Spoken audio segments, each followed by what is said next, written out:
Hey, this is Regal doing another commentary. This time I'm doing a first-person VOD on UpMagiC, who's doing BattleNet attack for MBC. So, UpMagiC is playing here at the top expansion of Python, which is the map, and his opponent is playing Zerg at the bottom expansion. So I decided to, just to spoil it for you guys. I don't know the other person's name, so I'm just gonna call him the other person, or dude, or ugly, or like random person, or whatever. So I really don't know those names, so I don't know what else to call him. Magic is now splitting his SCVs by just splitting them. He's using the hotkey from the command center. He's hotkeying them to the minerals, so when they come out they go straight to the minerals, and he controls them and clicks on the minerals so that they can walk through all the other SCVs mining so they can get there as fast as possible. And now he's setting up his racks before his supply depot, which is interesting because that tells me he's going to go for some kind of weird marine rush or something like that, because usually you see players set up their depot first and their racks second, but this time I think he's just doing it differently because this isn't like a big opponent, and he's pretty sure he can capitalize on his advantage and the opponent can't. So he's probably just going to do some harassment with his first Marines and then get the rest of his Marines out sooner. He's building that supply depot in an interesting position. He's building that right next to his gas, and that's because it will allow his SCVs to mine the gas just a split second faster. So he doesn't have to put 4 SCVs to get the gas mining split second faster at an advantage. And usually that's what you'd have to do if you didn't build that supply depot there, because 3 SCVs is the optimal number, because 4 does mine it just a slight tad bit faster, but usually it's not worth putting 4 SCVs on the gas, so usually people just put 3 and just build that supply depot there to counteract that. And his other supply depot is right next to his command center, and that's because usually probes and SCVs pop out on the left side of the command center, and without supply depot there they can't. So now they pop out closer to the minerals on the right side of that supply depot, which are some very good tricks to know if you're playing StarCraft. Now his scouting SCV, he's microing his scouting SCV very well, and he's continually microing his mining, his production, and his scouting SCV, because he needs to keep that scouting SCV alive as long as he can, because in the early game that's what you have to do. You have to keep your scouting SCV alive to see if your opponent's going for some crazy rush build. And his opponent seems to be going for a regular 12 hatch into spawning pool.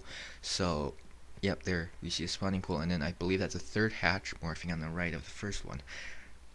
You see a creep colony being put down because his opponent has apparently scouted it, and and by the way, UpMagiC just killed one of the Zerg's no, never mind. Here we go. UpMagiC has found one of the Red's overlords, and now, in case you never played Zerg, losing an overlord really, really hurts a lot, because an overlord, usually a Zerg makes overlords at the last possible second, and they don't make them a lot, and so losing one forces you to stop your production for a long time while you wait for the overlords to pop, and it also costs precious time that you can use doing other things, and losing an overlord really sucks. Just take my word for it.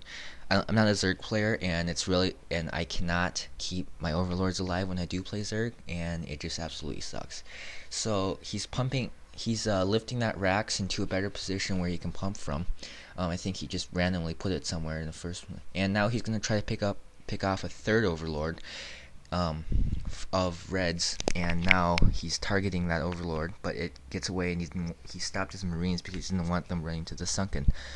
He's setting up expansion with one barracks, which is kind of risky, but I'm pretty sure he can pull it off, because normally he wouldn't do it in a pro game because it's too risky and the pro would just rip him apart.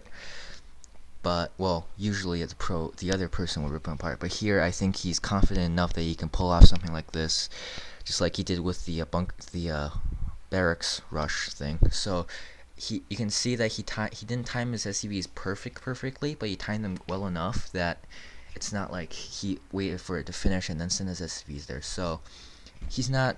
I'm pretty sure he's not playing at his top caliber. He's not trying like as hard as he possibly could, but he's trying hard enough that he's way better than the other guy even when he's not trying, because he's pro and he practices all the time.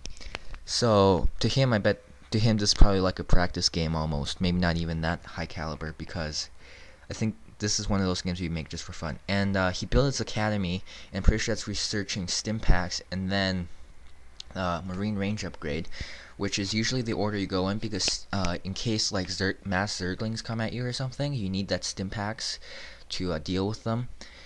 And now he's continually pumping SCVs because he doesn't have a whole lot because of that early expansion. So now he has to continually pump SCVs to deal with that. Now he saw those Zerglings, now he's turning his Marines around, because one medic isn't really enough to deal with 11 or 10 or 11 Marines or whatever he had. So now he's just going to keep pumping he's setting up his 3rd and 4th racks, which is going to help him, and he's also setting up his CommSat stations to scout his opponent without wasting any units.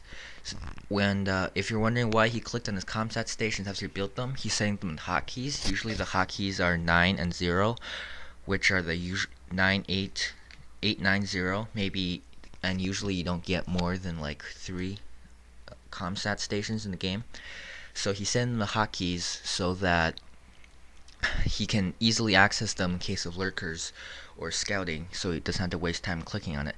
And now he sees that red has 3 sunkens, and he's probably going to set up a sunken line, and it's really hard to break sunken lines with Marines, so I expect him to go tanks or something like that, because that's just the easier way of breaking tanks instead of just breaking sunkens, because tanks outrange sunkens, and if you just have a tank, then eventually you're going to beat away at the sunkens and you'll win.